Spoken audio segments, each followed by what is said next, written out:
Olá a todos.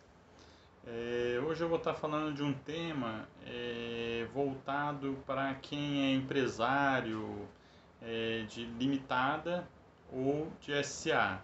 Então, quem é sócio de empresa limitada ou SA, eu vou estar falando sobre esse tema dessas empresas, relacionado à responsabilidade dos sócios na falência da empresa.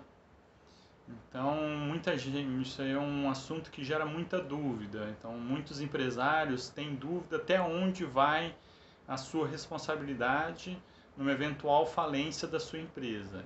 Então, no caso, se ela for uma limitada ou SA, eu vou estar explicando aqui, que geralmente são as empresas mais comuns, né, que tem. Então, eu vou estar explicando aqui quais são as responsabilidades dos sócios. Num primeiro momento, a responsabilidade se limita no capital social do sócio. Então, assim, se o capital social, vamos dar um exemplo, o capital social de uma empresa é 50 mil, tem 50 mil cotas, 50 mil reais.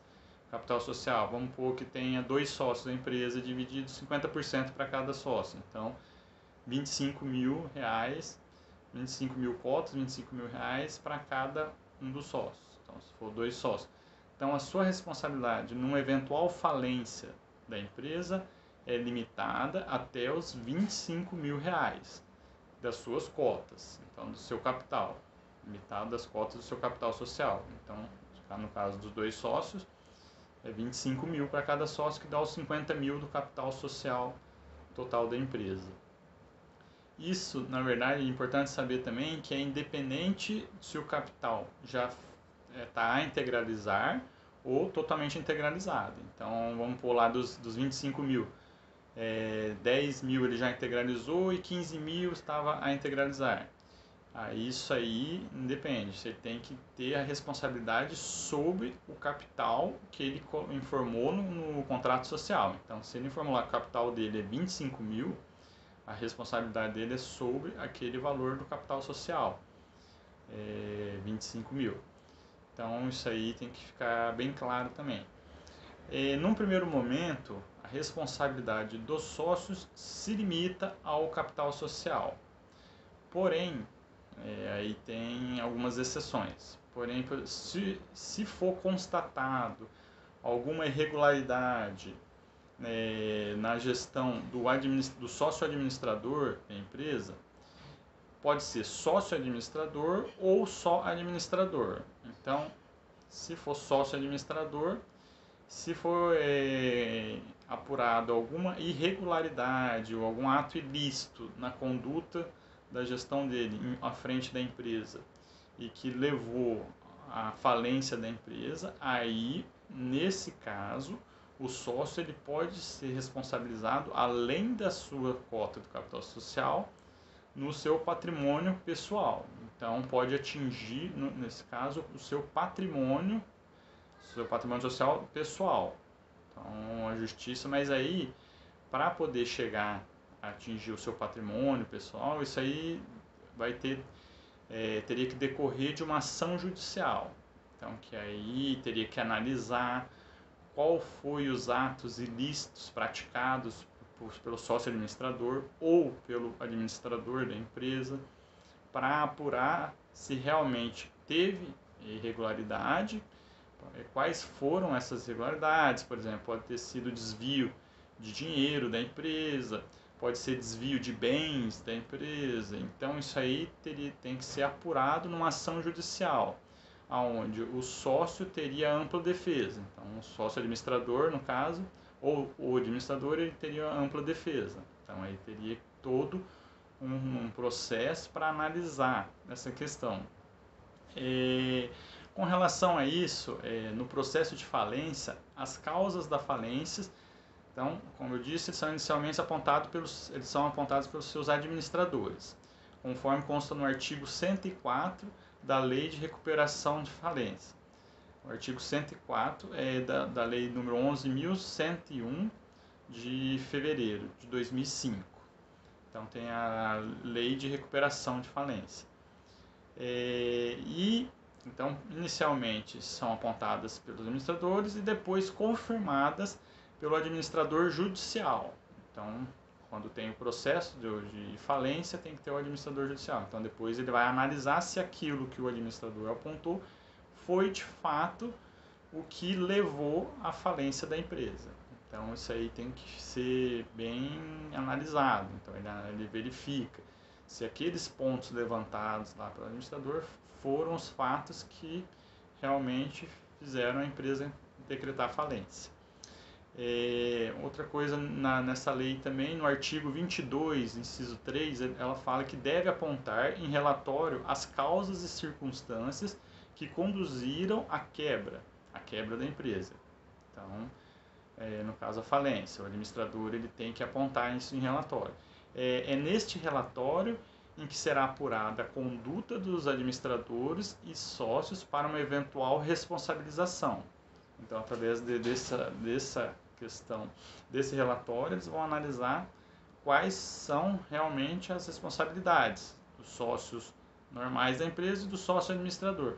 Geralmente, os sócios que não são administrador, porque a empresa limitada, por exemplo, pode ter 8 sócios, mas apenas um sócio administrador. Ou às vezes ela tem 8 sócios e nenhum é o administrador. A empresa pode ter uma pessoa que não é sócio para administrar, para ser administrador. Então, assim, se das 8 pessoas tiver um só que é o administrador, ele que vai ser o responsável, será responsabilizado pela falência da empresa, no caso se for constatado, no processo judicial. Os demais sócios serão responsabilizados até o limite das suas cotas. Também, em último caso, se algum desses sócios teve alguma participação que ocasionou a falência da empresa, aí não, aí eles podem também ser responsabilizados e, inclusive, com o seu patrimônio pessoal, então penhora do seu patrimônio pessoal. Então, isso é uma questão que tem que ser analisada num processo judicial para analisar as responsabilidades. Quem de fato teve a responsabilidade pela falência da empresa.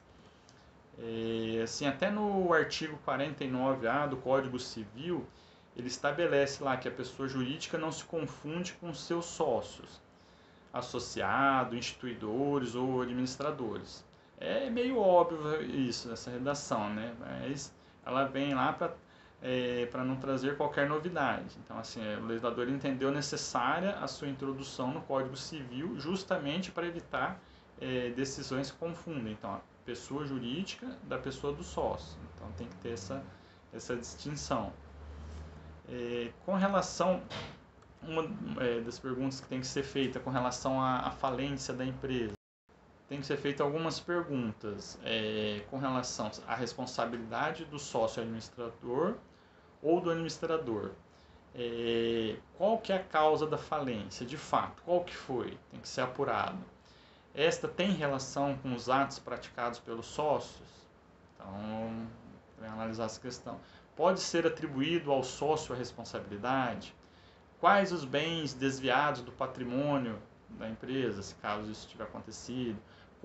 Quanto foi desviado? Quando foi desviado? Então, assim, é uma série de questões que eles analisam no processo judicial. O sócio ele se beneficiou com a falência da empresa? Então, se o sócio administrador ou o administrador tivesse beneficiado de alguma forma com a falência da empresa, obviamente que ele vai ser punido num processo e vai poder ter seu patrimônio pessoal penhorado para cobrir a dívida da falência da empresa. Obviamente, se cobrir o valor, né? Porque às vezes o patrimônio dele não cobre a dívida, porque a dívida da empresa geralmente pode ser muito maior que o patrimônio, mas então aí limita até o patrimônio do sócio. Uma outra questão é a nova redação do artigo 50 do Código Civil, ele estabeleceu algumas questões relacionadas à falência. Então, ele diz assim no artigo 50, em caso de abuso de personalidade jurídica caracterizado pelo desvio de finalidade ou pela confusão patrimonial, pode o juiz, a requerimento da parte ou do Ministério Público, quando lhe couber, intervir no processo, desconsiderá-la para que os efeitos de certas e determinadas relações de obrigações sejam estendidos aos bens particulares de administradores ou de sócios da pessoa jurídica beneficiada, direta ou indiretamente pelo abuso.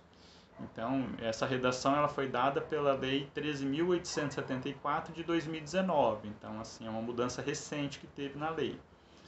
Até para deixar bem claro que se se o sócio administrador, ou sócio normal, ou o administrador cometeu algum ato ilícito, então isso aí já fica bem claro que ele vai poder ser punido sim, inclusive com o seu patrimônio pessoal. Então isso aí, nesse artigo ele traz e deixa bem claro isso. Então assim, eu espero ter tirado aqui essa dúvida que muitas pessoas têm, qual que é a responsabilidade, até onde vai a responsabilidade dos sócios na empresa, e espero vocês nos meus próximos vídeos aí. Tenham um ótimo dia.